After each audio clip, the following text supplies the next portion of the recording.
En esta sesión vamos a hablar de una cuestión muy importante que tiene que ver con un libro escrito hace ciertos años, escrito en el año 2009, pero que se ha traducido al español por parte de Andrés Barba, bajo el título de Séptimo, no robarás, hurto y mercado en la historia de Occidente. Se trata del libro de Paolo Prodi, que es un sabio. Este señor falleció en el año 2016, pero nos dejó una obra interesante. En el conjunto de su obra, en el conjunto de su interesante obra, nos dejó este título que se caracteriza por su braquilogía, es decir, por una abreviación en la expresión. Séptimo apela zeugmáticamente al mandamiento de no robarás, al imperativamente negativo mandamiento de no robarás. Pero se refiere básicamente este libro, como vamos a ver, y al cual vamos a dedicar 11 sesiones de vídeo, se refiere este libro a la historia del mercado y del mundo financiero de Occidente desde una perspectiva muy diferente a la de Escotado, desde luego muy diferente a la de Escotado. Es un libro bastante más profundo que los volúmenes que Escotado dedicó a los enemigos del comercio, porque aquí se consideran que los enemigos del comercio esencialmente no son tanto quienes niegan el comercio, cuanto quienes hacen un uso tramposo, fraudulento, quienes convierten al comercio en un hurto, en algunas de sus múltiples facetas. Aquí vamos a referirnos en esta primera sesión al primero de los capítulos de este libro. Ya advierto que esta obra de Paolo Prodi, No robarás, séptimo, no robarás, hurto y mercado en la historia de Occidente, es el libro escrito por un sabio. Libros como este hoy día no se escriben. Normalmente hoy día se escriben libros de autoayuda o libros destinados simplemente a la promoción de determinadas ideologías. Este es un libro que, como los buenos libros, no ofrecen soluciones, ofrecen explicaciones. Ya he dicho muchas veces que los libros de filosofía, los libros de religión, los libros de autoayuda, ofrecen soluciones, con frecuencia ideales, a problemas que son también problemas irreales. Es decir, ofrecen tonterías, porque en realidad no resuelven absolutamente ningún problema, ya que sus planteamientos son completamente idealistas e irreales. Este, sin embargo, es un libro, insisto, escrito por un sabio. ¿Un sabio por qué?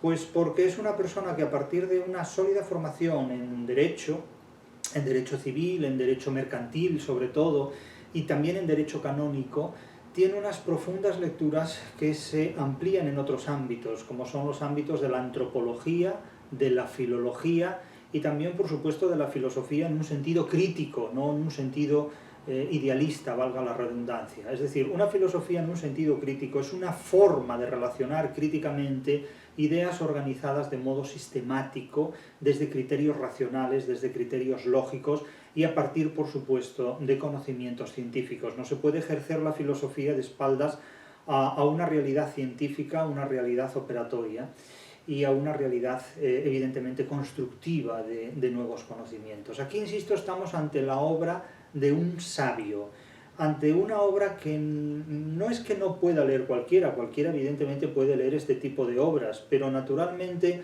una mentalidad infantil, una mentalidad adolescente como la que hoy caracteriza a la mayor parte de la gente que usa en público la palabra o que simula en público el manejo de conocimientos, es una obra que resulta francamente inasequible. Porque esto requiere, insisto, una formación, una paciencia en la lectura y una entrega en la lectura que la mayor parte de la gente de hoy día no posee. La gente no tiene tiempo para leer con atención, la gente no dispone tampoco de conocimientos dispuestos a someterse a una crítica personal y ajena, y en consecuencia, por consiguiente, este tipo de obras permanecen muy limitadas no a especialistas, sino simplemente a personas que tienen una forma de vida más inteligente que el común de los mortales. Esto hay que decirlo con toda llaneza y con toda franqueza. Aquí, como digo, voy a referirme al capítulo primero de esta obra, el capítulo primero que se centra en el foro, mercado y hurto. Y vamos a delimitar una serie de conceptos y vamos a analizarlos críticamente. Aquí no vamos a comulgar de manera absoluta con las ideas de Paolo Prodi, ni falta que hace. Es decir, es algo absolutamente absurdo buscar una identidad o una analogía entre las ideas de dos o más personas. Eso es algo completamente infantil. Es decir, las ideas no se hacen para estar de acuerdo o en desacuerdo con ellas, sino simplemente para incrementar el conocimiento y mejorar en este incremento del conocimiento las condiciones de la vida humana, nada más. Es decir, el coincidir o no coincidir con las ideas del vecino es algo completamente infantil, completamente propio de adolescentes que no maduran nunca, que cronifican su inmadurez. Aquí lo que nos interesan son las ideas, no el acuerdo o el desacuerdo. Nos interesa el análisis crítico y dialéctico de ideas que nos ayuden a conocer mejor el funcionamiento de lo que es el mercado y que nos ayuden a interpretar mejor la realidad tanto del poder que hoy día tiene el derecho mercantil y lo que el derecho mercantil representa, como lo que nos dicen otras disciplinas y otras materias infrajurídicas en algunos aspectos o suprajurídicas en otros aspectos, insisto, que nos ayuden a comprender lo que significa el dinero, lo que significa el mercado, no solo a lo largo de la historia de Occidente, sino sobre todo hoy, porque nosotros no vivimos hoy en la Edad Media, no vivimos en el Renacimiento, no vivimos en la Ilustración europeísta, ni vivimos en el Barroco.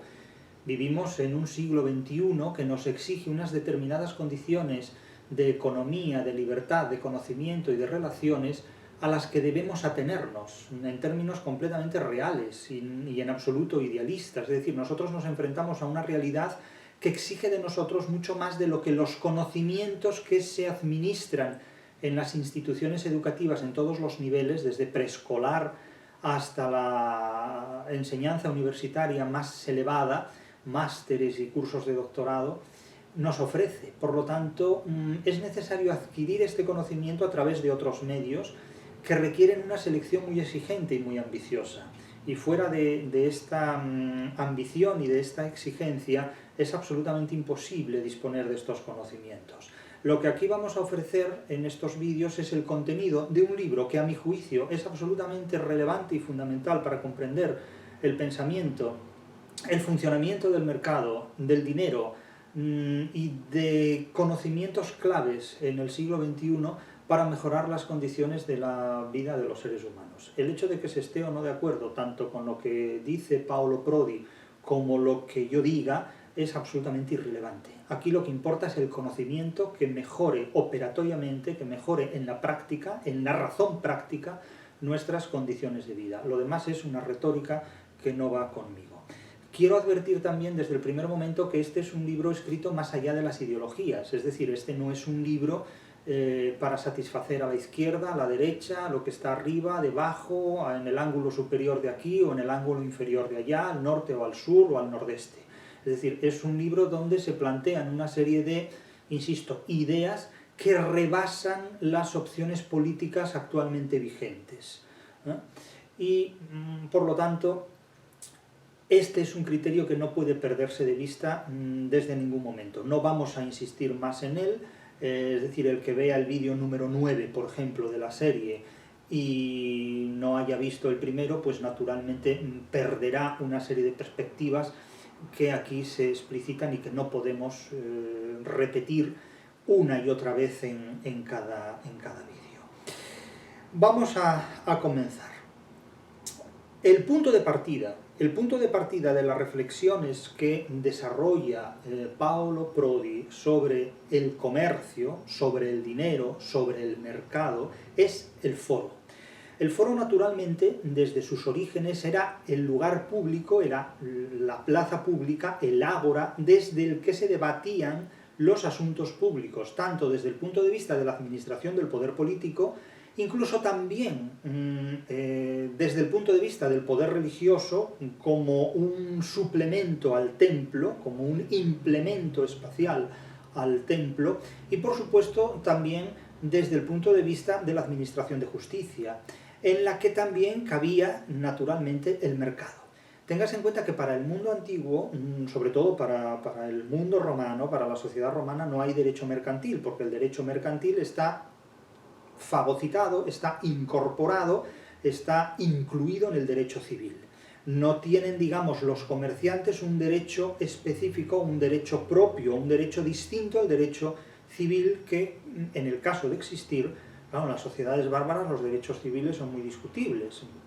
Entre los suevos, vándalos, alanos, vayan ustedes a exigirle al señor Atila derechos civiles. Claro, esto es muy discutible. Incluso los derechos civiles que se pueden exigir en una sociedad como la del Imperio Romano más temprano es muy diferente a los derechos civiles que se pueden disponer hoy, evidentemente. Depende en qué geografía hablemos, ¿no? No son los mismos derechos civiles los de Corea del Norte que los de la República Popular China, que los de la extinta República Democrática Alemana, que los de las diferentes etapas de la historia de España, de Europa o de los distintos países que constituyen nuestra civilización en los 2, 3 o 4 últimos milenios. Pero el punto de partida es el foro. El foro es el lugar desde el que se determina, como dice Prodi, el valor de las cosas en general, y es aquí legítimo el uso de la palabra cosa, aunque, como advertía un inteligentísimo profesor de literatura que yo tuve en el bachillerato, la palabra cosa está prohibida en cualquier interpretación de un texto literario. Pero esta declaración enormemente pedagógica no podemos perderla de vista nunca en toda nuestra trayectoria académica y profesional, pero en este caso es legítimo el uso de este término. Es decir, de hecho Prodi, cito la página 7, define el foro como el lugar en el que se determina el valor de las cosas, el valor de cuanto existe, podríamos decir, si queremos ser más puritano. Es un lugar público, naturalmente, es un espacio público que comparte un lexema con el fuero. En definitiva, es el término que etimológicamente en español va a adquirir la palabra foro, con la diptongación, fuero, y que también comparte más lejanamente un lexema, un étimo, con la palabra feria, que ya remite también a connotaciones explícitamente mercantiles, ¿no? Es decir, lugar en el que se hacen los negocios y en el que se hacen los negocios públicamente. Las ferias municipales, los foros municipales, los fueros municipales, etcétera, etcétera. El propio Prodi advierte que el antiguo foro hoy día puede encontrar ciertas analogías o ciertas concomitancias con las redes sociales, pero claro, la distancia que separa esto es abismal. Inicialmente, hace algunos años, se hablaba de foros de Internet, los foros de Internet donde la gente daba opiniones, pero estos foros, si ustedes se fijan, han sido reemplazados actualmente por una estructura internautica muy distinta, que es la de las redes sociales, donde cualquier persona puede intervenir con cualquier tipo de ocurrencia, a la que llaman comentarios. No sé por qué llaman comentarios a lo que son simplemente ocurrencias emocionales, reacciones emocionales expresadas a través de palabras, emoticonos y demás bobadas o tonterías, ¿no? que se pueden presentar como si fueran, en fin, pues no lo sé, grandes declaraciones cuando en realidad no tienen ningún fundamento. Les hago una advertencia. Es posible que ustedes estén escuchando de fondo de vez en cuando un sonido más o menos atronador. Se debe a que estamos en una ciudad en la que va a haber una exhibición aérea en los próximos días. Se supone que estos aviones no contaminan ni acústicamente ni desde el punto de vista del combustible que utilizan para hacer lo que hacen. Pero si oyen esos ruidos, no son los dioses, ni mucho menos. Son aviones que sobrevuelan el cielo de la ciudad en la que nos encontramos porque dicen que hacen una exhibición aérea. Entonces, eso les acompañará durante mi intervención en esta sesión. Paciencia, es lo que hay. Se llama, no sé, exhibición aérea, ¿no? Bien. El caso es que Prodi toma como punto de partida el fuero y el foro y la feria como espacio donde en un mercado, donde se discuten estas cuestiones, se lleva a cabo la determinación, la tasación, la valoración de lo que las cosas son desde el punto de vista del valor de cambio y del valor de uso, por así decirlo. Se juzga el valor de las mercancías. Naturalmente, el foro solo va a adquirir un valor autónomo con el paso del tiempo, porque inicialmente los mercaderes se ubicaban en espacios destinados a un poder controlado por la religión, era el caso de los templos, o controlado por el Estado, era el caso del foro, en tanto que administración de justicia o tribunal, casi como una curia. Claro, cuando Cristo expulsa a los mercaderes del templo, no es porque los mercaderes vayan a lo que hoy entenderíamos por una iglesia a vender sus productos, sino que este era el espacio, digamos, lógico y natural de aquella época para vender sus productos. Por lo tanto, no es que hubiera una intromisión de los mercaderes en el templo, lo que hay es una intromisión de Cristo en el espacio propio de los mercaderes, ¿no? Que era en aquellos casos el templo, porque toda actividad solo podía desarrollarse dentro de la jurisdicción de lo religioso, o del espacio religioso, el templo, lo sagrado, o del espacio público políticamente sancionado, políticamente administrado. Expongo, porque hay que hacerlo así, literalmente, y leo, cito, el objetivo de las tesis del libro de Prodi. Dice Prodi en este punto, página 9, cito, la tesis que subyace a mi investigación, es decir, a este libro, es que solo en Occidente, entre la Edad Media y la Edad Moderna, se formó un sistema coherente, inédito en la historia de las civilizaciones, que, en contra de lo que suele pensarse, representa un todo unitario y debe estudiarse como tal en su evolución hasta el establecimiento del Estado de Derecho. El traductor dice, y debe ser estudiado, pero en español estas pasivas no se usan, tampoco tiene un valor de perífrasis de obligación, por lo tanto debe traducirse por pasiva refleja, y debe estudiarse como tal en su evolución hasta el establecimiento del Estado de Derecho. Es decir, que hay una serie de años, o de siglos, en los que el mercado se desarrolla al margen de la constitución del Estado. Es decir, que sin democracia hay mercado, sin democracia hay comercio. Este es un punto sobre el que volveremos de forma constante. Antes del establecimiento del Estado de Derecho, la democracia y las libertades sociales y económicas. Es decir, aquí se reconoce que el mercado, el que se desarrollaba en los foros, en las ferias, en las plazas o en los templos, se desarrolla antes de la democracia y antes de las libertades sociales y económicas de las que se dispone en la edad contemporánea y también en la edad moderna. Un todo unitario que ahora, en la era de la globalización, y aquí se impone una alternativa en la que insistiremos mucho, en la era de la globalización, ha entrado en una crisis o en una profunda metamorfosis. Crisis y metamorfosis es más o menos lo mismo. La crisis es una transformación frente a la lisis, que es una destrucción, cuyos contornos aún no podemos vislumbrar. Efectivamente, no los podemos vislumbrar todavía, y menos en 2009, que era el año en el que se publica este libro, después de haberse escrito en años anteriores. Claro, automáticamente Prodi advierte que la democracia puede sobrevivir sin el mercado, la democracia no puede sobrevivir sin el mercado, afirma Prodi. La democracia no puede sobrevivir sin el mercado. Pero tampoco el mercado, al menos tal como lo conocemos, puede sobrevivir sin la democracia política. Personalmente creo que no se puede afirmar esto. Considero que la democracia puede sobrevivir sin el mercado. Depende cómo se articule ese mercado. Hay muchas formas de organizar el mercado.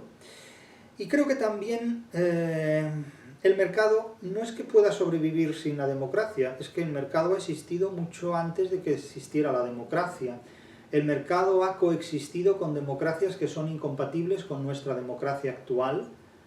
Hay muchas formas de entender la democracia y para eso remito a mi propia obra, ensayo sobre el fracaso histórico de la democracia en el siglo XXI, donde, entre otras cosas, entre otras cuestiones, entre otras ideas, se sostiene la tesis de que democracia y mercado no tienen nada que ver. Esta es una concepción básicamente determinada por el pensamiento del liberalismo, pero el mercado y la democracia no tienen absolutamente nada que ver.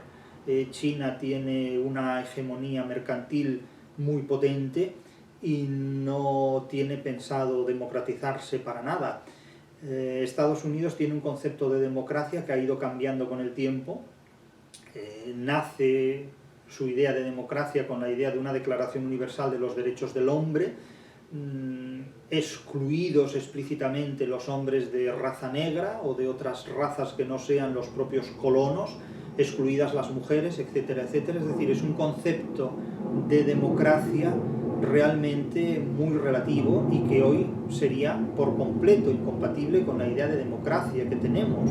Por lo tanto, esta forma de organizar la democracia como algo siempre absolutamente compatible con el mercado es realmente un idealismo solo perceptible para los defensores de un liberalismo más ideal que real. Efectivamente, en este punto creo que las ideas de Prodi no se corresponden con las de la realidad, aunque naturalmente siempre se pueden discutir estas cuestiones, pero no las veo desde el mismo punto de vista. Sí me parece muy razonable una advertencia de Prodi en la que advierte que la actual revancha del contrato sobre la ley en el nuevo derecho a la carta que caracteriza las encarnaciones metanacionales del poder económico ha de interpretarse como una consecuencia de la represión que durante muchos siglos tuvo el derecho mercantil hasta el punto de que ni siquiera existía el derecho mercantil. Esta declaración de Prodi, que se presenta en unos términos a veces no tan fáciles de entender como supusiéramos, porque fíjense que la frase no es muy simple.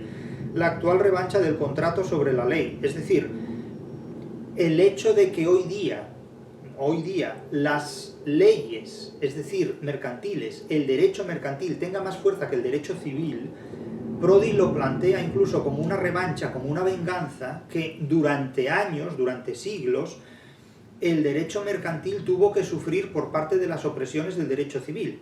Dicho de otra manera, el derecho mercantil no surge hasta la Edad Moderna. No hay derecho mercantil en la Edad Media en un sentido moderno y no hay en absoluto derecho mercantil en el Imperio Romano. Porque el derecho mercantil, es decir, las leyes que pueden proteger el comercio, no habían tenido ningún desarrollo en una sociedad como la romana o la medieval, donde lo que verdaderamente importaba eran derechos civiles en unos casos o religiosos en otros, que controlaban el comercio, limitándolo a veces hasta la extenuación y otorgando al comerciante una muy mala fama. Piénsese que, por ejemplo, en novelas como Rinconete y Cortadillo de Cervantes, el comercio, que está en manos de pequeños comerciantes, no en manos de grandes y escogidos oligarcas, el comercio está muy combatido por tres grupos sociales, que son la aristocracia, la Iglesia católica y los que cometen el hurto, es decir, aquellos en contra de los cuales escribe Prodi. Prodi no escribe contra los enemigos del comercio. Prodi considera que los enemigos del comercio son aquellos que utilizan el mercado para robar y para extorsionar. Se diferencia de Escotado en muchos aspectos y es mucho más preciso que Escotado en muchos otros aspectos.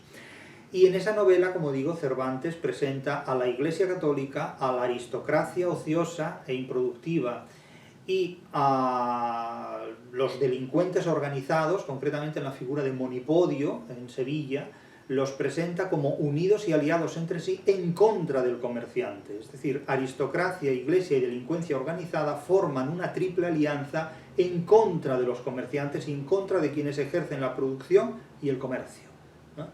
Robándoles, acosándolos y extorsionándolos. Aristocracia, iglesia católica y delincuencia organizada. Pero todo esto lo presenta Cervantes de una manera muy sutil. Es decir, Cervantes no dice la Iglesia católica, la aristocracia y los delincuentes organizados forman una triple alianza en contra del comercio. No, Cervantes cuenta una historia donde aparecen dos pícaros, que son Rincón y Cortado, que viven una serie de experiencias muy simpáticas y que el lector, que no es capaz de ver más allá de lo aparente, se queda con esa anécdota sin calar en el mensaje que Cervantes lanza de una manera muy cruda. Del mismo modo que en un capítulo del Quijote de la segunda parte, cuando Sancho Panza renuncia al gobierno de esa comunidad autónoma llamada Ínsula Barataria y se encuentra con el morisco Ricote, que viene a España todos los veranos en compañía de un grupo de alemanes que se disfrazan de peregrinos fingiendo ser gente pobre y humilde y viviendo de la limosna que piden,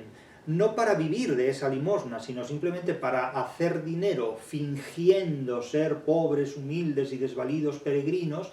Después, una vez que llenan sus bolsillos de dinero, se vuelven a Alemania y pasan la frontera ejerciendo el tráfico de dinero, es decir, el contrabando. Y describe Ricote a Sancho Panza, le cuenta cómo ocultan ese dinero en los bolsos, en los falsos fondos de sus diferentes indumentarias, y de esa manera engañan a los guardianes de las fronteras, es decir, a la policía de fronteras, y van evadiendo capitales de España. Es decir, la rica y próspera Alemania del siglo XVII enviaba, disfrazados de peregrinos, a las fronteras de España, gentes que, haciéndose pasar por personas humildes y desvalidas, pedían dinero, y cuando pasados los meses estivales ya hacían suficiente dinero, cruzaban la frontera ejerciendo el contrabando. De tal manera que no deja de ser curioso que en la historia del comercio, en las obras de los historiadores del comercio, este pasaje del Quijote no se haya citado jamás. Y no deja de ser también curioso que la mayor parte de mis colegas, los profesores de filología y los cervantistas, cuando llegan al episodio del Quijote, siempre se detengan y muerdan todos ellos unánimemente el mismo anzuelo para decir que, oh, pobre Ricote, víctima de los expulsos de España, y cómo llora Ricote por España. No me extraña que llore por España si cada vez que viene aquí viene a hacer dinero y a ejercer el contrabando y a salir muy airoso de eso. Claro que llora por España, porque claro, tiene a España como un lugar en el que viene a ejercer la extorsión y el contrabando para llevar ese dinero sin declarar por ninguna parte a un paraíso fiscal que está en la Europa del Norte, con otro nombre, Alemania. Claro, es muy curioso esto. Entonces, mis queridos colegas cervantistas, muy buenas personas todos ellos, indudablemente, cuando llegan a este pasaje, dicen, oh, pobre Ricote, cómo lloramos por España. Pero no se dan cuenta de que están indultando a un contrabandista. Es decir, tienen delante a un contrabandista y ven a una víctima. Claro, esto es curiosísimo. Claro, yo he dicho muchas veces que si Cervantes logró burlar la Inquisición de su época, que no podrá hacer con sus intérpretes. Claro, es lo más fácil del mundo, ¿no? O sea, realmente. Entonces, así se explica Cervantes en las universidades. O sea, Cervantes te pone delante a un contrabandista y tú ves a una víctima del sistema. Entonces, claro, ¿qué clase de cervantista eres tú? El que hay, lógicamente, no nos engañemos. Esto es muy simpático. Claro, esto puede uno decirlo a estas alturas. Claro, hace 30 años yo no podía decir esto en ningún congreso de cervantistas. Hoy, evidentemente, me las trae todo aquello, ¿no? Evidentemente, yo recuerdo a un célebre hispanista francés que me dijo, es que yo, si hubiera sabido que tú eras así, te hubiera congelado el porvenir hace 30 años. Digo, sí, pero es que yo, como sé quién eres tú, he organizado mi vida para que individuos de tu naturaleza profesional no me pudieran haber identificado nunca cuando estaba en un estado embrionario. Y ahora, pues, en fin, esta persona ya, si dijera su nombre, nadie sabría quién fue.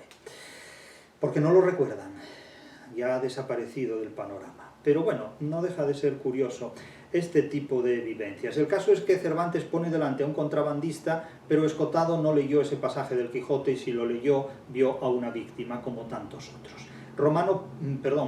Paolo Prodi, Romano Prodi fue su hermano, político europeísta. Paolo Prodi parece que tampoco vio ese pasaje del Quijote, o al menos no lo vio en esos términos. Pero bueno, sus ideas son, como digo, muy aceptables. Una de las características del libro de Prodi es que Romano Prodi advierte que la realidad se resiste a entrar en los embudos teóricos de muchos individuos que se enfrentan a la realidad con una plantilla teórica, y si la realidad no coincide con esa plantilla teórica, lo que está mal es la realidad. Esto le ocurre mucho a los teoreticistas, le ocurre mucho a los estructuralistas, le ocurre mucho a los formalistas y le ocurre mucho también a los filósofos, porque todos los filósofos, por muy materialistas que se crean, actúan siempre con una serie de plantillas que elaboran de manera formal, de manera teórica, no son conscientes de ello, lo aplican sistemáticamente a la realidad y cuando la realidad no coincide con su plantilla la deforman tremendamente. E incluso se permiten el lujo de decir que los demás somos los que incurrimos en esta amputación o en esa ablación procustiniana, ¿no? Propia de Procustio, que adaptaba a la gente a su cama, a la fuerza, entonces los estiraba, los cortaba según venía bien. Pero es algo propio de personas inteligentes cuestionar los sistemas que incluso ellos mismos elaboran para interpretar la realidad, porque la realidad nunca se equivoca. Si algo está mal es porque el sistema no la percibe correctamente. Es decir, no es la filosofía la que interpreta la realidad, sino que es la realidad la que explica la filosofía, que elaboran los filósofos. Es decir, esto es un hecho absolutamente fundamental. Es decir, la realidad no depende de la filosofía. Esto es algo que los filósofos no perciben. Los filósofos elaboran un sistema filosófico y lo aplican a la realidad. Y lo que es aún peor, los discípulos de esos filósofos o los seguidores de esos filósofos lo aplican aún con mayor rigidez. Entonces convierten lo que es un sistema de interpretación en una hermenéutica del propio sistema. Y como consecuencia lo que no se ajusta a esa hermenéutica está mal. Claro, esto es una simpleza completa, es una manera de fosilizar un sistema para la historia. Y eso es lo que ocurre con todos los sistemas filosóficos, que cuando uno analiza la filosofía de un autor, no analiza la filosofía, sino analiza o asume el modo que ese autor tenía de organizar sus ideas. Entonces, claro, cuando uno dice, es que yo soy platónico, yo soy aristotélico, yo soy kantiano, claro, esto es una cosa propia de manicomio, esto es una declaración propia de un sanatorio que tiene problemas mentales que resolver. Porque uno no puede ser platónico 25 años después de Platón, porque la realidad a la que nosotros nos enfrentamos no es la realidad que conoció Platón. Entonces, claro, estas declaraciones o son chistes mal contados y mal entendidos o simplemente están fuera de lugar, porque uno no puede ser platónico a la hora de interpretar la literatura de la misma manera que no puede ser hegeliano, ni marxista, ni espinosista, ni tomista, ¿no? ni tomás aquiniano, ni agustiniano. Es decir, es que esto no tiene ningún sentido, porque la literatura que conocieron esas personas no es la literatura que nosotros tenemos delante y que sí estamos obligados a conocer y a interpretar. Y en este punto, Paolo Prodi, no Romano Prodi, no su hermano, sino Paolo Prodi, es muy acertado en esta observación. Y otra de las cuestiones clave de su libro que debe tenerse en cuenta es que él analiza jurídicamente el valor del mercado y el valor del dinero desde criterios que rebasan lo jurídico, es decir, no se limita exclusivamente al derecho mercantil, sino que cuenta con lo que él llama lo infrajurídico. Yo diría que también lo suprajurídico, porque la literatura va a ser infrajurídica, puede ser suprajurídica, y claro, Prodi me diría, bueno, pues si usted está más feliz o es más feliz considerando suprajurídico el material literario, pues hágalo, ¿no? Vale, de acuerdo. Él cuenta con la antropología y lo infrajurídico, dice literalmente en la página 16. Bueno, yo hablaría de lo extrajurídico, vamos a dejarlo aquí, sin establecer categorías. Llegamos al concepto de hurto. ¿Qué entiende por hurto Prodi? ¿Qué entiende por hurto Paolo Prodi? Él dice, el concepto de hurto siempre se ha entendido como sustracción de los bienes ajenos. Bien, esta es una definición lexicográfica, descriptiva, una definición de diccionario, que probablemente puede compartir el derecho penal y también el civil. Pero Prodi va más allá, Paolo Prodi va más allá y dice, voy a ocuparme del hurto como tendencia a apoderarse de los bienes del prójimo por medio del mercado, es decir, utilizando el mercado como un instrumento de extorsión, de apropiación o de ejecución del hurto, y rompiendo o distorsionando las reglas del mercado. Es decir, el hurto es el procedimiento que el tramposo utilizaría para, gestionando los mecanismos del mercado, engañar, robar o sustraer o apoderarse de bienes ajenos de manera ilegítima, de manera ilegal. Claro, este es un concepto muy importante. Podríamos decir, bueno, son los que roban con guante blanco. entiéndanlo así si quieren. Y cito a Prodi. Retomaré este asunto más adelante, pero ahora digo, la tesis de la que parto es que, y esto es importante, entre los siglos XII y XV, con el nacimiento del mercado occidental, el concepto de hurto cambió junto con el de riqueza y propiedad. ¿Cuál es este cambio? Nos lo dice aquí. Se pasó del concepto de hurto como apropiación de una cosa ajena, propio de las civilizaciones anteriores, incluidas las antiguas, preclásicas y clásicas, a un concepto de hurto mucho más amplio. Junto al hurto tradicional aparece el hurto como violación de las reglas del mercado, no solo como fraude o engaño del individuo que compra o vende, sino como violación del precio justo, del que consideraríamos precio justo, que solo puede establecerse en un mercado entendido como foro, es decir, un juicio colectivo sobre el valor de las cosas. Esta sería la característica, la acepción específica a la que Prodi va a referirse cuando hable de hurto en este libro. El no robarás, es decir, no utilizarás el mercado de forma perversa para enriquecerte usurpando, hurtando bienes ajenos que no te corresponden.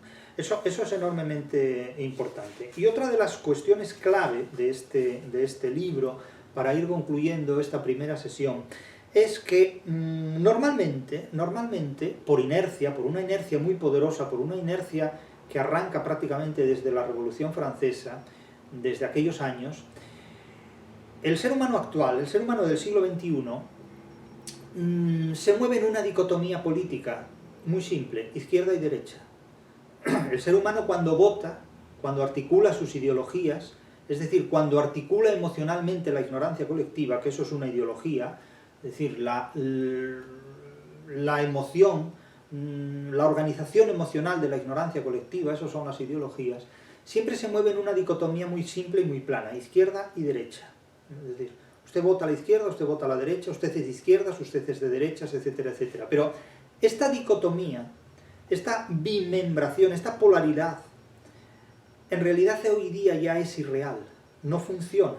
Este libro de Prodi no se escribe sobre la dicotomía izquierda-derecha, se escribe sobre otra dicotomía que es la que tenemos delante. La dicotomía que tenemos delante, y es la que yo planteé también en mi libro Ensayo sobre el fracaso histórico de la democracia en el siglo XXI, no es la dicotomía izquierda-derecha, es la dicotomía Estado o globalización. De tal manera que tanto la izquierda como la derecha puede estar en el ámbito de la globalización, mientras que en el ámbito del Estado exactamente no sabemos muy bien quién está hoy día. Porque el comercio, y esta es la tesis de Prodi también, como es la tesis del ensayo sobre el fracaso histórico de la democracia en el siglo XXI, en la globalización están los amigos del comercio, porque los amigos del comercio no quieren el Estado. En esta opción se mueve también el anarcocapitalismo, es decir, el Estado es un problema porque el Estado establece fronteras, establece un derecho civil, establece un derecho fiscal, un derecho procesal, establece una fiscalización, unos derechos fiscales, unos derechos del consumidor que los amigos del comercio no quieren porque esto limita enormemente su actividad. Es decir, los amigos del comercio son herederos, son descendientes de una serie de personas que han desarrollado desde los orígenes de la actividad comercial una actividad profesional, el comercio, que ha sido muy castigada, que ha sido muy mal vista, que ha sido muy penalizada por la Iglesia, por la aristocracia y por los poderes que han formado parte del Estado. Y como dice Prodi, hay que entender este triunfo actual del derecho mercantil sobre otros derechos, como el civil, por ejemplo, como una especie de venganza o de revancha del mundo del mercado, es decir, de los derechos del mercado, por, de alguna manera, resarcirse de tantos siglos de opresión. Y hoy día lo que tiende a resultar muy opresivo, muy oprimente, si se permite esta palabra, suele ser el mercado, hasta tal punto que el mercado, los amigos del comercio, ponen en jaque los fundamentos del Estado, del llamado Estado de Derecho. De manera que la dicotomía izquierda-derecha, que es por la que se mueve el 90% de la gente hoy, todavía en el siglo XXI, es una dicotomía irreal, porque hoy lo que mueve las fuerzas que gestionan y organizan la realidad no es la dicotomía izquierda-derecha, es la dicotomía Estado o globalización. Es decir, o se vota por la globalización, que implica la supresión o disolución de los estados o se vota por la defensa del Estado. Ahora bien, la democracia ha optado por la globalización. La democracia del siglo XXI ha optado por la globalización. Y esa democracia está subvencionada por los amigos del comercio, que subvencionan lo que a ellos les interesa, la globalización. Y esa globalización implica la disolución del Estado moderno, que se constituye en el Renacimiento y que llega prácticamente hasta finales del siglo XX, porque hoy hay estructuras supranacionales, internacionales, como de hecho es la Unión Europea, que es mucho más poderosa, incluso legalmente, porque el derecho mercantil de la Unión Europea está por encima del derecho mercantil de los estados nacionales.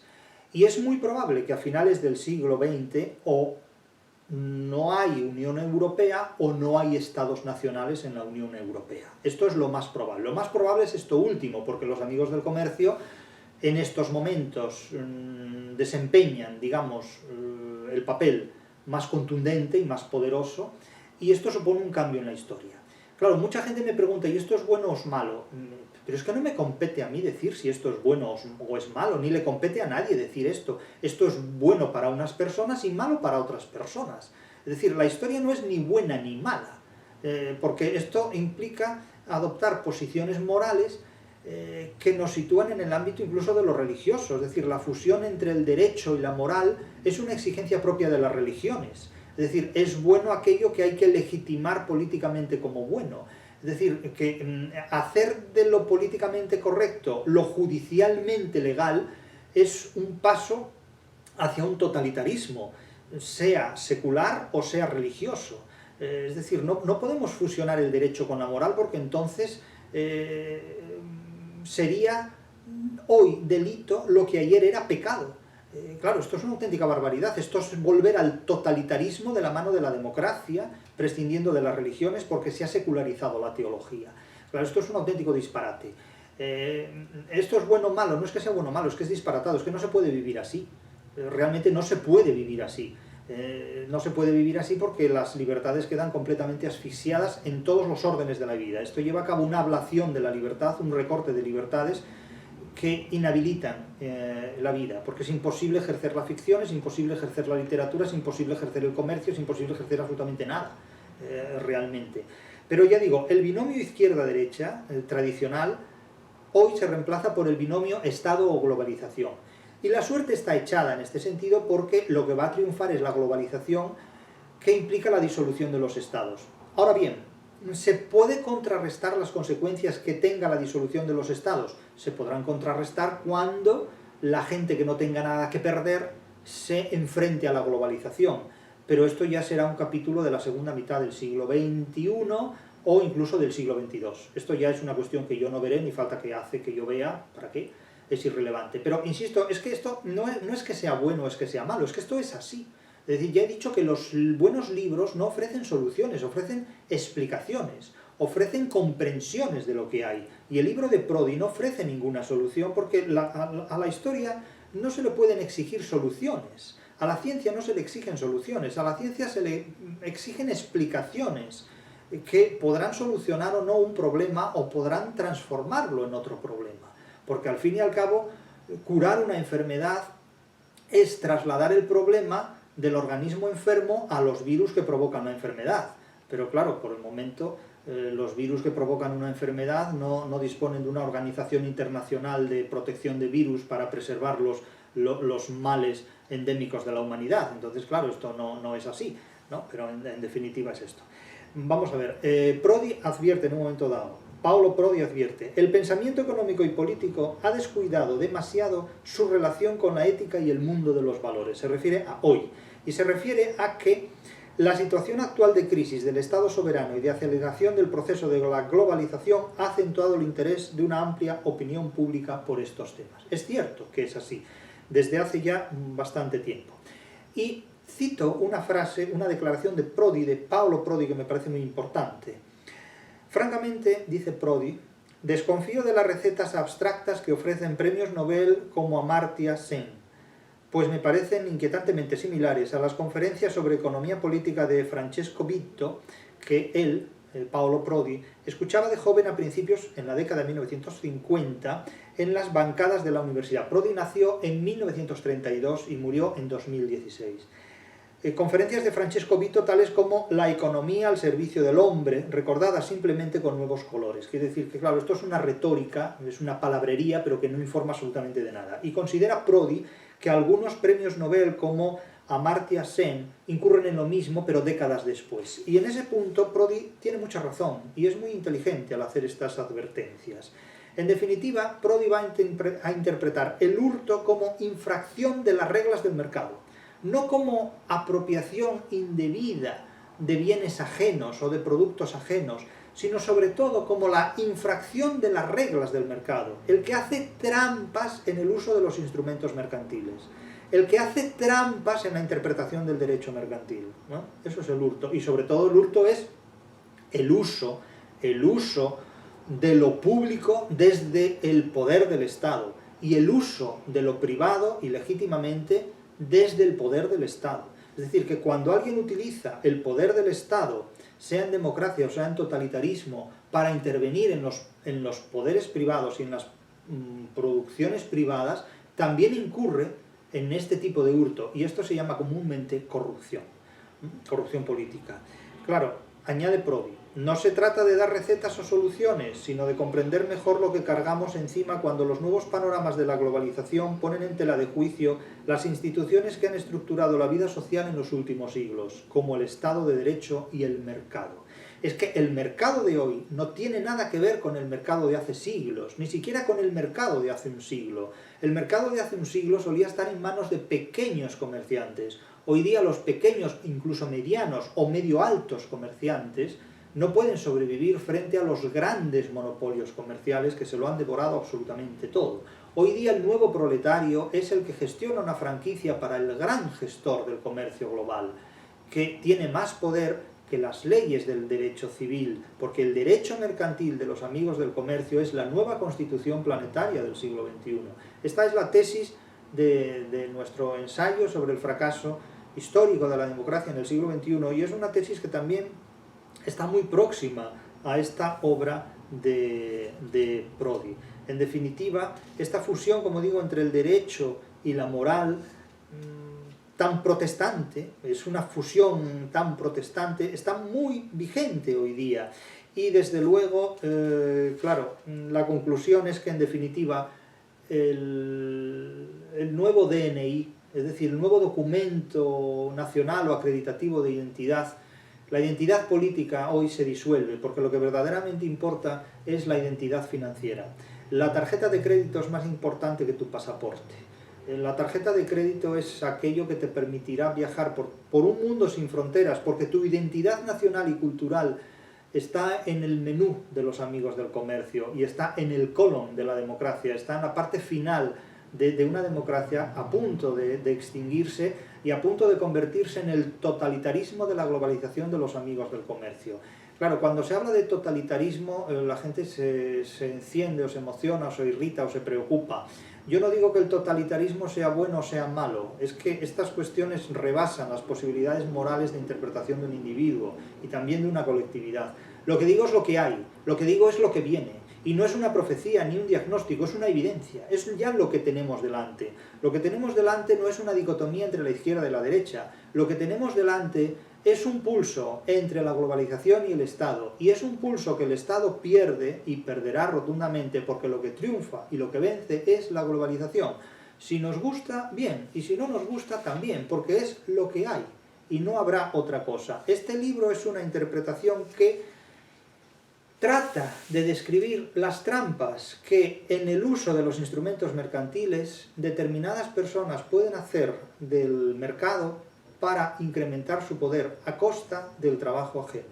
Son los nuevos proletarios sus víctimas y ellos son los amigos del comercio que han reemplazado el comercio del don por un comercio absolutamente matemático y mecanicista, un comercio newtoniano, podríamos decir. El comercio del don era aquel que de alguna forma humanizaba el comercio y que iba algo más allá de despreciar al consumidor o al cliente. Es el comercio que trata de buscar unas prestaciones que van más allá, insisto, del puro hacer negocio. Pero hoy día, insisto, la tesis fundamental es que la dicotomía izquierda-derecha es un espejismo, es algo que forma parte del pasado. Hoy la dicotomía es Estado o globalización, y el Estado va perdiendo por goleada, porque el Estado tiene los tiempos contados. La mayor parte de ustedes que ven hoy este vídeo morirán en una sociedad en la que el Estado ya no existirá operatoriamente y, lo que es peor, no existirá legalmente, porque sus derechos civiles estarán absorbidos y fagocitados completamente por los derechos mercantiles, en una posición completamente opuesta al mundo antiguo y sobre todo a lo que era el Imperio Romano. Pero ya no vivimos en el siglo I de nuestra era, vivimos en el siglo XXI, o morimos, según se mire.